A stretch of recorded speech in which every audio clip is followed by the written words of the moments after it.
Welcome back, Terry. Thanks, Beth, and thanks, David. It's always good to be on How Positive Are You? And especially to talk about one of my favorite topics, the biggest threat to public health in the world. Slight overstatement, but not much. Dr. Anthony Fauci, NIAID Director for Life. So who is this man, Dr. Anthony Fauci? Where did he come from, and what kind of background? What kind of qualifications did he have even to head the NIAID? Tony Fauci is the son of a Brooklyn pharmacist. He was born in 1940. So he grew up in a family in which he had as his role model a father who thought that the way you heal people is to put chemicals into their body. He was in many ways the epitome of 19th century Western medicine, in which we decided that the problems of health were caused by single pathogens and that you could create a chemical fix for those pathogens. And then we created the whole legal drug dealer system of doctors prescribing and pharmacists filling those prescriptions, and then people putting those chemicals in their body and thinking that they had been healed. So that's how he ended up, I think, motivated to some kind of health career. And then he ended up as a good Catholic boy going to a Catholic institution. And then I believe Cornell was where he got his MD degree. And he began his career at the place he continues his career almost 4 decades ago, the National Institutes of Health, ending up at the National Institutes for Allergy and Infectious Diseases. And so by the time AIDS came along, this amorphous immune deficiency syndrome, he was already well ensconced at the U.S. federal government facility to do medical research or health-related research. So he was in the right place at the right time, along with a lot of other factors that produced a perfect storm, which then resulted in the single pathogen theory of AIDS, and the rest is history. Right. I did a little research of my own, and living here in Brooklyn, I wanted to know what neighborhood they were describing as the rough and tumble immigrant neighborhood of his youth. And it turns out to be just lower middle class Bensonhurst, which isn't really that tough. Maybe it was in the 50s. But this idea that he grew up in this traditional neighborhood and these traditional Catholic institutions, schools, I just find it interesting, not just for the fact of it, but the fact that people make such a big deal out of these two facts, the Brooklyn streetwise kid and the rigorous Catholic education. To me, that signals a certain kind of authoritarianism, though it doesn't in all people with that background. But they seem to be driving that point into us again and again, that he had this rigorous education. And I don't think they're describing critical thinking. Do you? No, I think that all of this is part of the cult of Tony, the story that he once told. He's a master of public relations. If you go to the NIAID website, and you'll see all of this history of Tony Fauci. I think it just falls into a story of the noble individual who wanted to make the world better by creating better public health. And he was indeed a Roman Catholic. And Roman Catholicism, like lots of religions, you have to take everything on faith. You don't really end up doing a lot of critical thinking about a lot of things in life. And you can come down to the present, and so much of what is believed about HIV-AIDS, those two acronyms joined by a hyphen, is taken on faith. And I think that says something about him. I don't like to be an armchair psychologist. Yeah, and I don't really want to, I'm not here to bash Catholics. I'm just saying that they seem to be making that point about him, and these people all seem to be on board with this idea of a guy who's a good boy. When you say they are making this point about him, all of this stuff comes from Tony Fauci. It's sort of the story of Tony Fauci that he has tried to enhance and build through his public relations operation at NIAID. And there are a lot of Tony Fauci sycophants, which you can certainly understand because he has given scores of billions of research dollars to all kinds of people in the HIV/AIDS industry.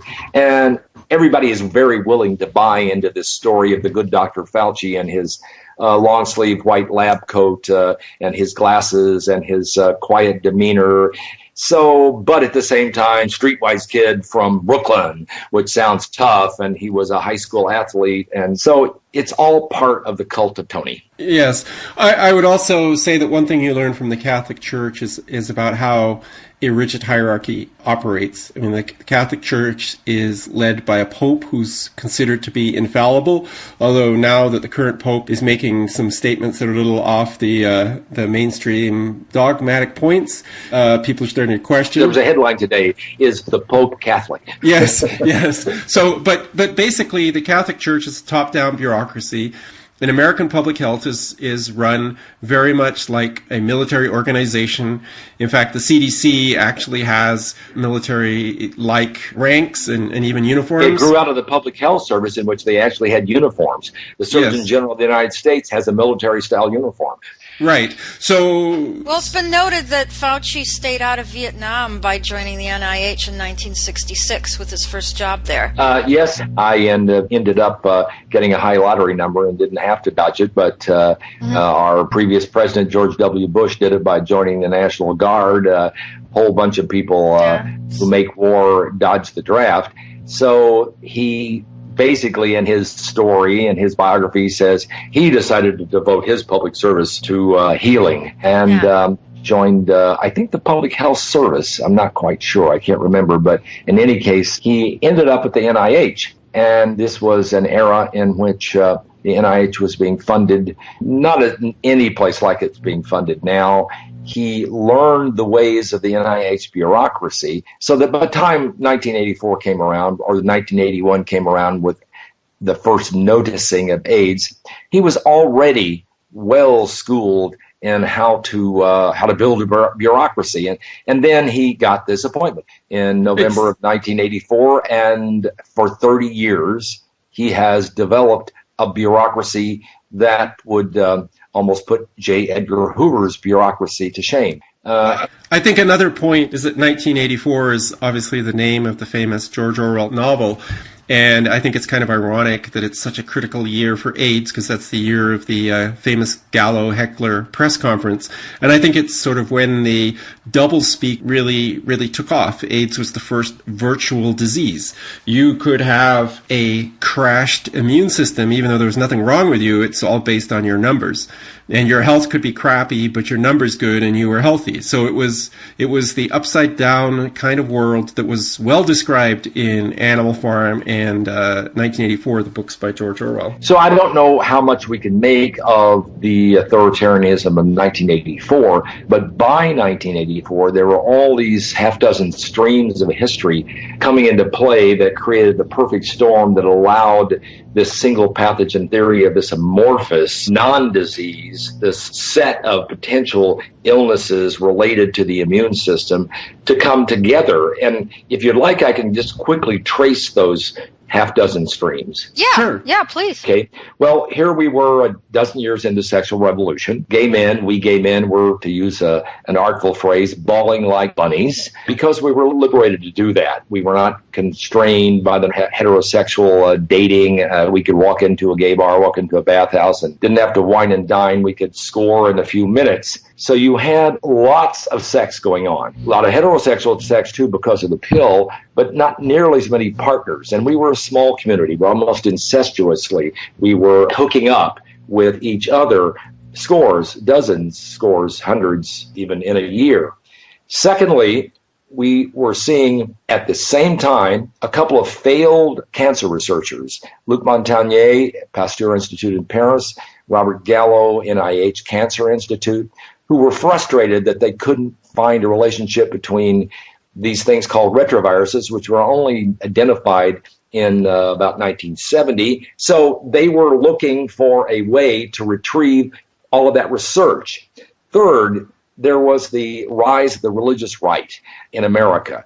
People who were beating up on gay men. Gay men were just coming out. We were the first coming out generation, and we were warehoused in kind of dark enclaves in cities. We were positioned against by the religious right. And then you had, at this same time, gay men engaging in an unprecedented kind of partying lifestyle fueled by drugs. Everything from cocaine and amphetamines to the carcinogenic poppers or nitrites, keeping us up all night. We had uppers and downers, and we were partying like it was 1999, to quote Prince. And then this is the fifth stream. We had Ronald Reagan running for re-election in 1984. He was accused of being as insensitive to these gay men who were dying. There weren't that many men who were dying, to tell you the truth, but there were some ugly deaths. We're talking a few hundred in 81, maybe 1,000 or so in 82, same thing 83, 84. But by the time 84 came around, the handlers of Reagan in April of 1984 wanted to put to bed this idea that Reagan was insensitive to gay men. So they came up with the participation of Robert Gallo at NIH and Tony Fauci at NIH with a single pathogen theory. Voila. Our esteemed Dr. Gallo has come up with the bug that causes this amorphous immune deficiency. And at the same time, gay men who were, as I said, were bawling like bunnies, and this comes near the end of the story, this let us off the hook. This was everybody's disease. Anybody could get this from a virus. It wasn't from our behaviors. It wasn't from our sexual behavior. It wasn't from our drug behaviors. It was just a virus that anybody could get. Well, in other words, all of the stakeholders by this time, perfect storm, it fit everybody's agenda, and therefore, when Margaret Heckler, Secretary of Health and Human Services, on April 23rd, 1984, announced to the world that the probable cause of AIDS has been found, and credit must go in a quivering voice to our esteemed Dr. Robert Gallo. Her voice was literally quivering, if you'll go back and look at the video. Yeah, I'm not sure what that's all about. Yeah, I didn't understand that either. I think they knew exactly that they did not have the answer. They were scared to death that they were coming forth with a half-baked answer to this that had not even been published in peer-reviewed journals. Montagnier had published something in Science in 1983, in May of 83, suggesting a possible relationship of this virus. Gallo's papers were published 2 weeks after this press conference by Heckler. It also only suggested a possible link. These are the seminal papers that did not establish a link, just suggested one. So you have all these streams coming together in the perfect storm, and from day one, it just took off like a shot, and the world embraced the single pathogen. I mean, what would have happened if somebody from like the New York Times or the Washington Post had excoriated, ripped them apart at the press conference? I mean, it might have all just fallen flat on that one day. Well, I'm glad you asked that question, because as somebody with a journalism degree, I know that journalists are social science majors, philosophy majors, English majors. We stayed as far away as we could from a chemistry course or a biology course. We did not know the questions to ask. Right. We were totally at the mercy of these science bureaucrats, these junk science bureaucrats. So we'd never have a problem attacking a Lyndon Johnson or the best and the brightest or Richard Nixon for a Vietnam War or Wall Street bankers. But we didn't know enough to ask the right questions. We didn't know enough about science to assess the truth claims. Therefore, we were at the mercy of the, quote, experts, and that's how the story got rolling. They use a lot of doublespeak, going back to my earlier point, in HIV and AIDS. So, and at first I got taken into this. So they'll talk about how the immune system has collapsed. Well, a normal person on the street would think, oh, the person's got fungal infections, he's got this and that. But a collapsed immune system might just mean that your CD4 count is 0. That is all that it means. So you got this magic number, and it doesn't have anything to do with health. But when you say it, people get a vision in their head of what it means. And so a journalist would probably not say, well, what does this mean in terms of disease? They can't get under the skin of that. Well, it's interesting you bring up CD4s, because CD4s, there was no name. CD4 was a name applied to a glycoprotein related to white blood cells produced by the lymph system, and they only actually named CD4s in 1984. Another one of the accidents of history that ended up making this the clinical marker for this amorphous immune deficiency. The immune deficiency, of course, the multifactorial theory is what explains the immune deficiency in gay men. That is, overexposure to old pathogens and the intimacy of sex and overuse of antibiotics.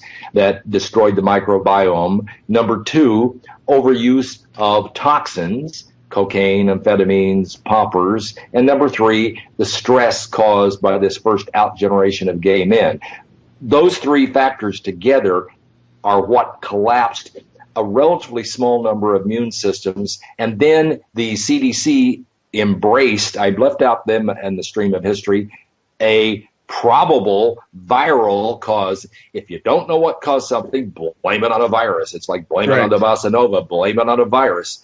So they were all ready to embrace the single bug theory at the CDC because they were losing their mission. They were created in 1947 to fight malaria. That's why they're in Atlanta. By the time polio came around and was defeated, they had nothing left. You can even find a quote from Gallo in the late 70s that the CDC was about to go out of business. So it was perfect for the CDC also. They had another bug to fight. Right. Well, I just want to kind of shift the discussion to what you're actually talking about, this obsession with virus hunting, an obsession with little thingies called T cells and B cells, and the fact that, the rest of us don't even understand what they're talking about, so they've kind of got us. But it's important that Fauci, I just want to shift to some of the things that I found out about Fauci and his research, his own research prior to 1984. And he actually still conducts research. He is like the 10th most cited scientist on HIV/AIDS or something now. He's a player as well as the bureaucrat.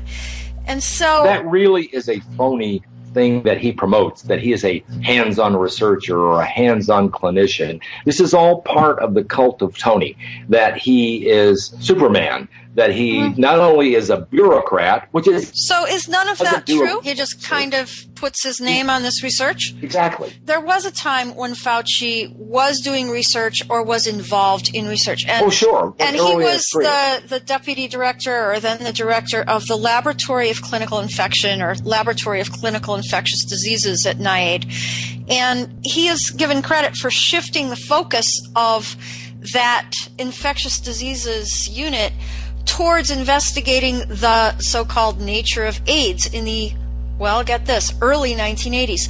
So basically, and I'll quote more too, it was his lab that demonstrated the type of defect that occurs in the T4 helper cells, the immune cells, that enables AIDS to be fatal. So already, before the reputed discovery of the virus responsible for AIDS, this quivering voice press conference in 1984, before AIDS was even declared a viral disease, Fauci shifted the focus of a laboratory that only investigates clinical infection to deciding what AIDS was.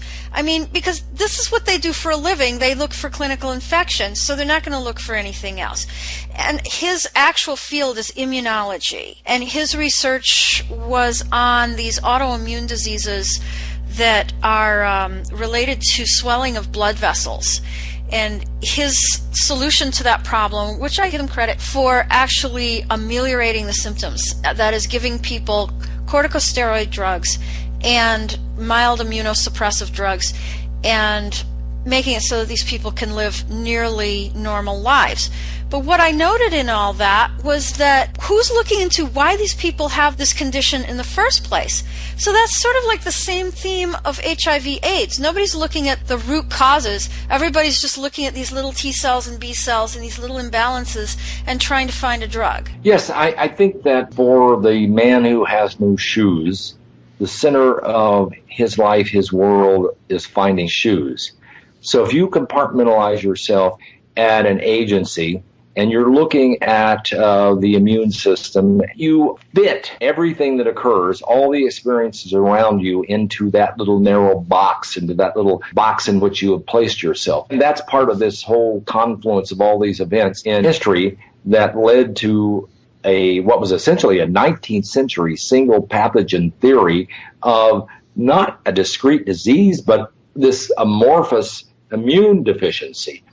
Right. Once again, it was to everybody's benefit, including Fauci's because of his previous research, including Gallo and Montagnier because of their previous research, including gay men because they didn't want the accountability of sexual and drug behavior, including the CDC, which had nearly lost its mission. All of these streams of then contemporary history just flowed together, and it all fed into the myths or the belief system of all of the stakeholders who embraced the single pathogen theory. Single pathogen theory was given up 100 years ago. I mean, Pasteur on his deathbed was said to have remarked Claude Bertrand, his nemesis, was correct, that the pathogen is nothing. The terrain is everything. None of these people were looking at the terrain questions, the lifestyle questions, all of these things in gay men that could have collapsed their immune system. All of these stakeholders wanted it to be a single pathogen because that's simple to understand. Right. That was something the public could understand. That's something that Mark Heckler could go out and claim as, we've found the answer, and here's the bug, and here's the guy who found the bug. Hey, Terry, I get the fraud angle here, but I'm wondering if bureaucrats like Tony Fauci and scientists like all these people, if they, by their own act, they actually believe what they're propagating. Because I've read about this research that, Tony Fauci has built this mystique around. And it seems to me that he's looking at all these HIV thingies under his microscope, but somebody forgot to tell Tony that they weren't actually isolated from the bodies of HIV positives. And, these things come from government labs, and they're created by spiking blood samples with chemicals. So he's seeing all these effects they have on T cells and B cells, and it's fascinating. And he's publishing everything he notices, and he's accepting awards for discovering all this stuff. But none of this is actually happening in the bodies of real human beings. I mean, it's kind of a theater of the absurd. I honestly believe he'll be the last person on Earth to figure it out. Well, yes, right. Your mind enters in a sort of a cognitive dissonance. You compartmentalize. Here's the way you want the world to work because it's helpful to everything you think you know. It's helpful to your career. And then here are these anomalies from it, and you just dismiss the anomalies. That's what happened. I'm not saying that he doesn't believe what he says. He's made himself believe it, because it works for him. It works for his career. It works for the cult of Tony to have all of these sycophants. Is there a precedent with President Obama? It's very clear that President Obama is a very charismatic person, yet it's also very clear that he's totally not in control. We all want to believe we're good. We all want to believe that our answers make sense. We all want to build a legacy after you're 40. Yes, people are true believers in themselves. And there's a Tolstoy quote that I think probably illustrates this perfectly. And this quote is somewhat condensed, but Tolstoy said, "Most men can seldom accept even the most obvious truth if it would oblige them to admit the falsity of conclusions which they have woven into the fabric of their lives." So once you get your worldview, once you start believing on faith that here's the way the world works and here's the way this disease works and here's what caused this disease, you become a believer in yourself, and you don't do any introspection. You don't allow any alternative voices. And that, of course, is what happened. After 1984, Fauci, heading this unit that's supposed to fund research into infectious diseases, could not allow a dollar to be spent on the multifactorial theory of this amorphous immune deficiency syndrome. I would like to go back to the issue of publications because I did a brief research on this. Fauci has 653 publications since 1984, which is a huge amount, but I would like to make 2 points about that. If you look at the publications in which he's the prime author, they're all opinion pieces. Ending the global HIV/AIDS pandemic, the critical role of an HIV vaccine, clinical infectious diseases. Ebola, underscoring the global disparities, New England Journal of Medicine. An HIV cure, feasibility, discovery, and implementation, JAMA. Immunology, immune activation with HIV vaccines, Science. So he's got these invited opinion pieces in all the major medical journals when he's the prime author.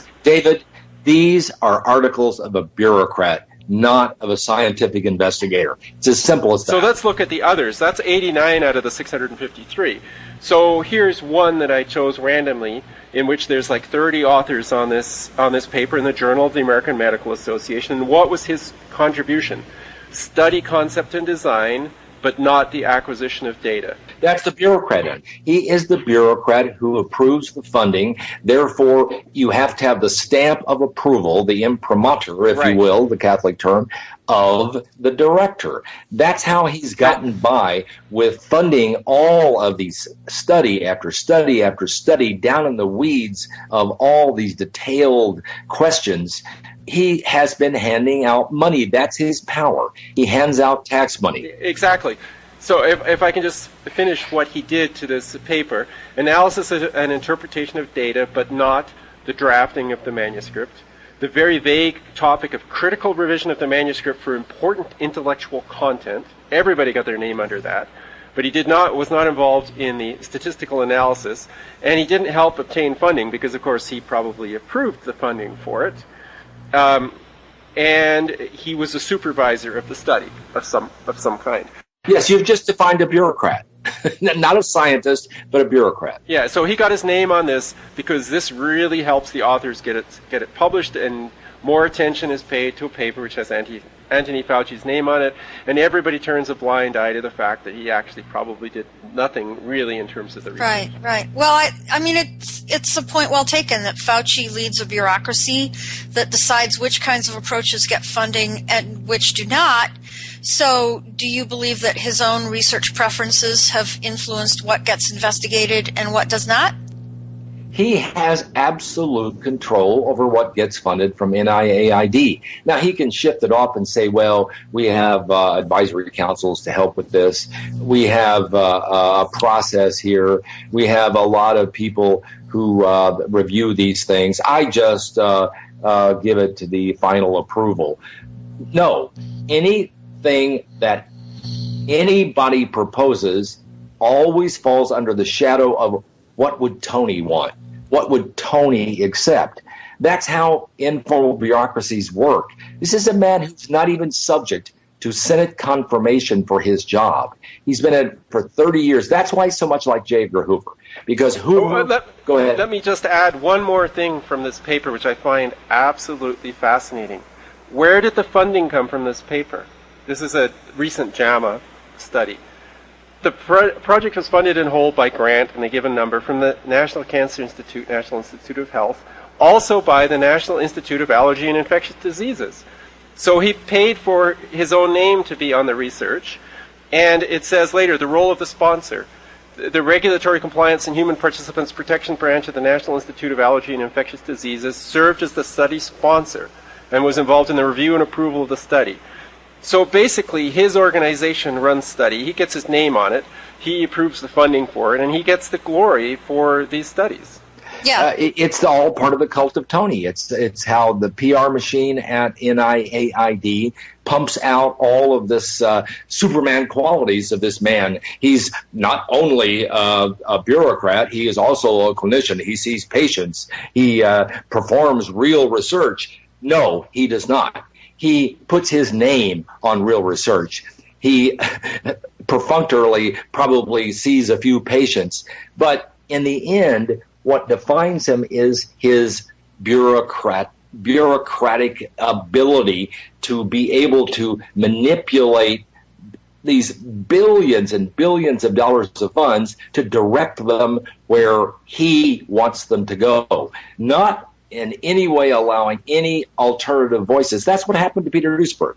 Peter Duesberg had been given generous grants from the NIH, but once he spoke out saying that a single pathogen could not possibly have caused this in 1987, his money dried up. Well, I'll guarantee you can track that directly to Tony Fauci. He would not allow a single dollar to go to Peter Duesberg because it conflicted with the world as known by Tony Fauci. Right. Well, you've made a really good point, David, about, these papers that are like created by Dr. Fauci, funded by his agency, co-authored by his sycophants, and he just gets to put his name on it. All these things.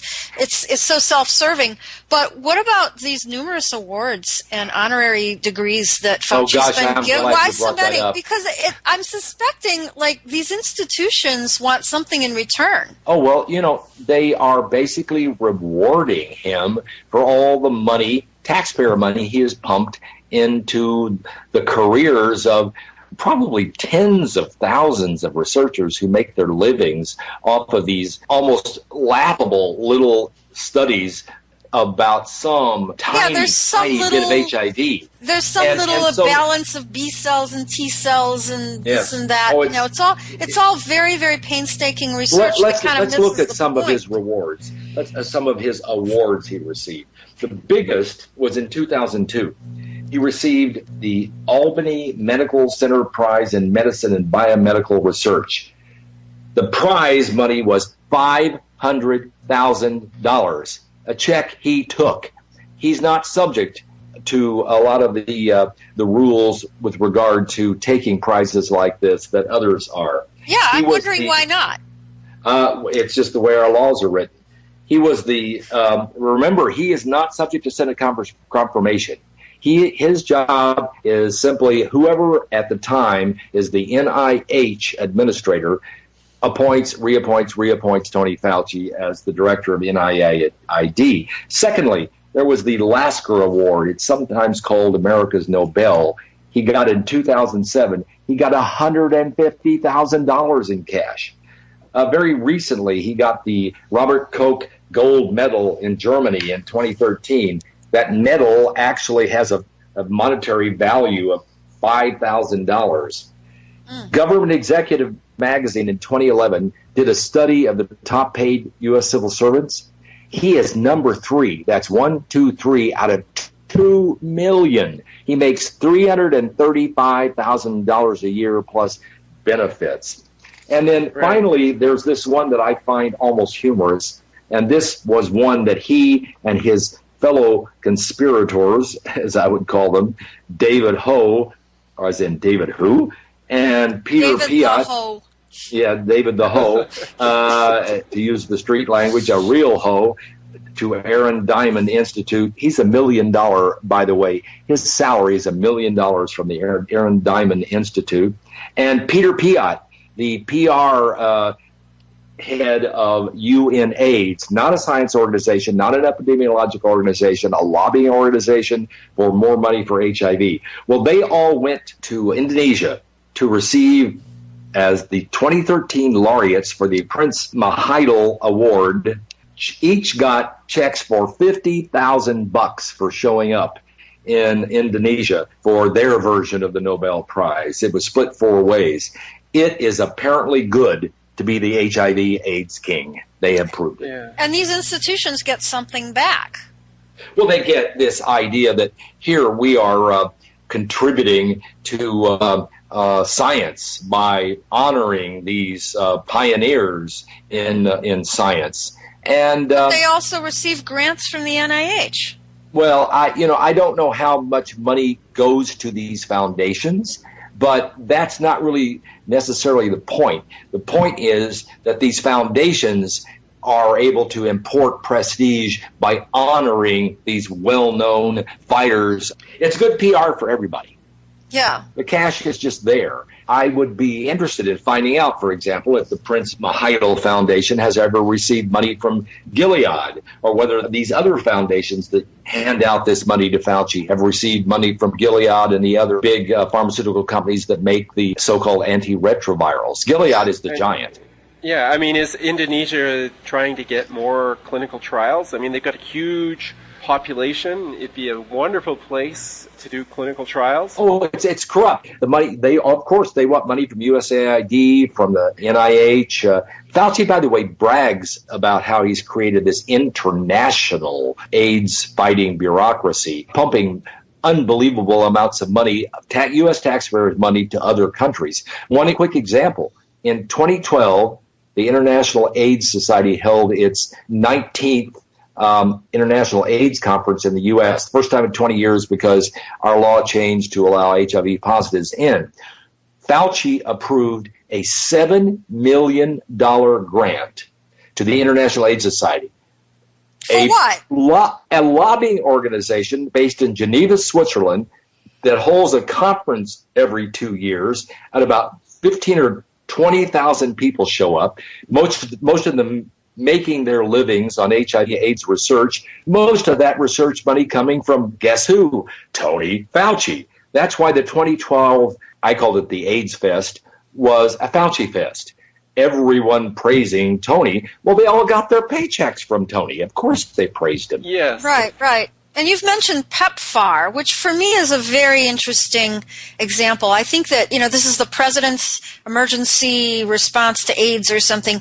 Program for AIDS relief. Right. PEPFAR It's an international, $48 billion. He created this. Fauci created this. This was a Tony Fauci invention. This is how he insinuates himself with both Democrats and Republicans. Here, George W. Bush needed a legacy. And here, the big drug companies needed another source of income. So what does Fauci do? He talks Bush into creating this PEPFAR, this President's Emergency Program for AIDS Relief, or African AIDS Relief. I can't remember the name of it. And $50 billion makes George W. Bush this great humanitarian. Right. I actually looked at PEPFAR from another point of view, and that is the out-of-control bureaucracy point of view. So I looked up their website, and they had all this chilling impersonal language, which I won't quote here, all of it, but it's just jargon like strengthen partner government capacity to response to this epidemic and integrate and coordinate to maximize impact on health systems. There's just no accountability or moral responsibility in this kind of language. This goes back to your stressing that Fauci and these people are all bureaucrats. And I was really moved by this. I mean, it really was shocking. Here's how it works. Yeah. Here's how it works, Beth, bureaucratically. You've got these billions of dollars. You pump it into Africa. It goes down a rat hole. It goes to kleptocrats and to all kinds of dictators. They skim off the money. Then the money is collected from, obviously, the U.S. Treasury. And here's the deal. The drug companies then say, okay, we're going to give subsidized prices for these drugs in Africa. We'll only charge $300 for a drug we charge $12,000 a year for, Truvada, in the United States. In return, the Republicans and the Democrats collude with the drug companies and say, okay, well, you can pay any price you ask through Medicare, through Medicaid, for AIDS drugs, for assistance program. That's how they get by with charging $12,000 to $14,000 for Truvada or Stribild. They collect the money out of the U.S. Treasury. They claim they're doing humanitarian work in Africa. And all of the U.S. taxpayers then end up funneling this huge amount of money into Gilead and the other drug companies. Right. It's a scam. I have a question of that. For military aid, like if the U.S., most U.S. foreign aid is in the form of military aid. Often it's in the form of credits. Perhaps this is a response to some of the corruption in third world countries. But if they give you $1 billion worth of military aid, you might get $100 million in cash and then like $900 million in credits, and you can go to a U.S.-only military company like Lockheed Martin and you can buy stuff. So do they do the same thing where they say, okay, we're not going to give you $1 billion in South Africa for AIDS, but what we'll do is give you credit with Gilead or some other. There are all kinds of ways to funnel money. For example, if you are a young gay man in New York City, and you are told by your doctor you need to take Truvada. It costs at least $1,000 a month. So how are you going to afford that? Well, your insurance might pay for it, but much more likely you're going to be paid for through the AIDS Drug Assistance Program, ADAP, from the Ryan White Fund. So here's what happens. You have to pay a copay, maybe $2,000 of that $12,000. So Gilead creates a nonprofit foundation, pumps money into it. You then get the copay from that foundation. You then take that copay to your pharmacist, and then ADAP kicks in and pays the other $10,000. It is a scam. All the money flows right back to Gilead. It is a way you suck money out of the U.S. Treasury from the big drug companies. this doesn't happen just on HIV/AIDS. It happens on the expensive cancer drugs and all these other things. Yeah. It is the scam that has been created to siphon money from the U.S. Treasury for the benefit of big pharma. Right. So if it costs you $100 to manufacture $12,000 worth of drugs, and if you get $10,000 for that from the U.S. government, and you prime the pump with $2,000 of your own money, which you basically get back, you still got 1,000% markup on your That's drugs. how that Gilead Sciences, a publicly held corporation, stock went from $23 in January of 2012. It is up to about $115. It's the hottest stock on Wall Street. And John C. Martin, the CEO, and I'm going to use the term, this pig has received compensation each year of about $60 million a year. Forbes magazine calls him one of the top 10 highest CEOs in America. You know, what stands out for me about all this, bureaucratic sort of inside deals thing is a complete lack of accountability. Fauci's whole career just brings up for me strongly what I had looked up today. It reminded me of Hannah Arendt, observing things about bureaucracies. She called bureaucracy the, quote, rule by nobody, unquote. And that is, it's a way of governing that doesn't make the rules or take responsibility for the rules or give anybody input into the rules, but it just impersonally enforces them. So in other words, this HIV thing, it's been settled. It's a virus, and you take these drugs. So all we have left to do is to make up more bullshit language about how, excuse my French, we need to strengthen partner government capacity to lead the response to this epidemic and other health demands. And it's completely flown past all moral defenses of human beings. And everybody gets into the act here. These 10,000 nonprofits in the United States, they get all this money funneled from these federal programs for HIV/AIDS. It funds, there are 100 HIV/AIDS nonprofits in the Washington, D.C. area. Almost every single one of them gets large grants from the D.C. HIV/AIDS administration. They get about, I think it's something along the lines of $100 million a year from these federal programs. Right. Nobody's really policing this stuff, Terry. No, there's no accountability anywhere. The foxes exactly right. are in the henhouse. Fauci is the ultimate fox in the ultimate henhouse, central to all this. That's why just recently, a couple of weeks ago, the Human Rights Campaign, the so-called lobby for gay rights, endorsed pre-exposure prophylaxis, meaning they endorsed Gilead's Truvada for PrEP. There's only one company that makes one drug for this so-called pre-exposure. This is a political organization endorsing a drug. Why did they endorse that drug? Very simple. They also got a $300,000 grant from the Elton John Foundation at exactly the same time. Yes. I haven't researched it yet to find this out. I have no idea, no doubt that Gilead made a donation to Elton John, another pig, his foundation then passed that through to HRC. Right. And we're putting a pop star, HRC, a washed-up pop star in charge of health care funding around the world. This is insane. So what are Fauci's particular skills as a bureaucrat? Because he seems to have a particular skill in keeping moral responsibility at bay. He must show some real, bureaucratic skills. He has a couple of skills. He is this kind of quiet, soothing voice, this public face whenever there is disease panic that is spread by cable babble, particularly by CNN, which is the next door neighbor to the CDC in Atlanta. Secondly, and this should be first, he holds the purse strings. You know that the billions that you're seeking for your research grants are going to have to ultimately be approved by Tony. So you do everything you can to please Tony.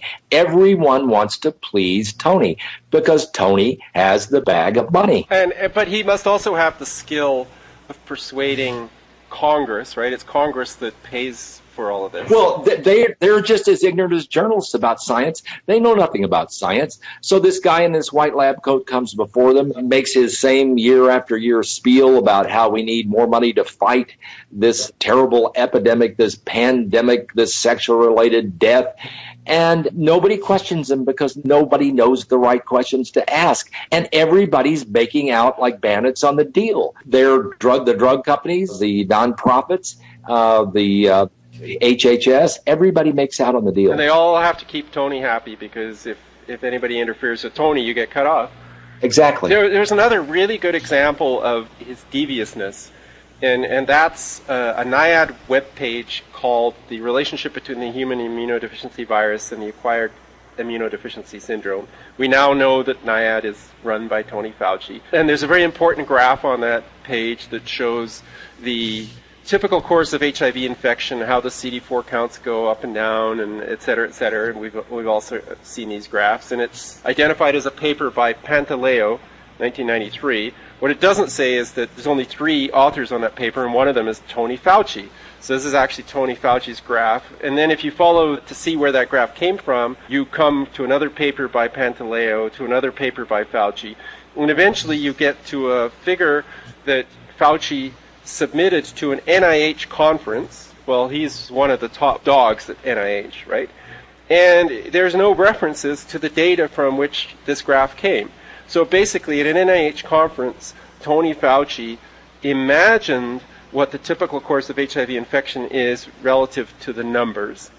He got it into a paper which was then cited by himself, cited by co-authors, and then all of a sudden, magically, ends up on a web page for NIAID. And if you ask, does HIV cause AIDS? They will say, well, look at this graph. It shows what happens when you get infected. Your CD4 counts go down. They create self-fulfilling prophecies. Another very important point to make about the way the world works here is that whenever he touts something that seems to be a breakthrough, like the baby in Mississippi who was cured, he has come up with this phrase, well, it's very interesting. It establishes a proof of concept. But of course, that will require much more research. And hey, I got the money here, so come and ask me for it.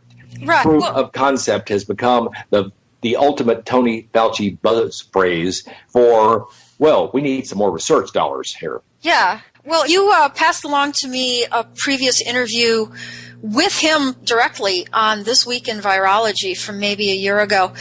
And it was quite eye-opening, not just the content of it, but the way that he talks. And he even bragged about it. I mean, he said, and I'll quote, he said, "The end game is to get people to really understand what we do and to realize why it's important to them, to their children, to their family." And the watchword here is fear.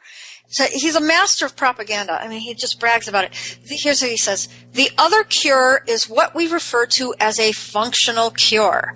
I coined that term a few years ago, saying, you don't cure in the sense of no virus around, but you make the immune system strong enough that when the reservoir is small enough that when you stop therapy, you have enough immune function to keep the virus suppressed." Now, this is all just complete science yes, he's fiction. Created language so he could claim a success. Right. Because there has been no cure, there's been no vaccine, so now let's use language so that we can now come up with a way to prove success. He's right. 73 years old, he's been in this for 30 years, so he has redefined success. But Terry, it gets better. He continues. He says, "So years ago, there was this tension and debate. Should we put resources into prevention or should we put it into treatment?" Remember that old prevention treatment thing? And there were a non-necessary debate that was now essentially obviated by the fact that treatment is part of prevention. So what he did was he just made up a political solution and everybody wins.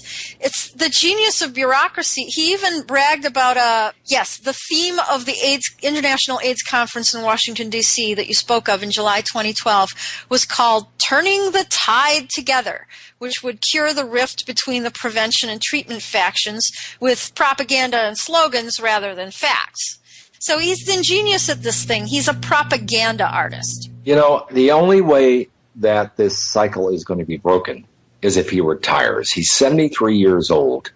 He is a master of the bureaucracy. He has been able to manipulate it to the point that there has become a Fauci cult, because money talks and people join your cult if you reward them. I don't know whether this man ever intends to retire. He seems to be in pretty good health.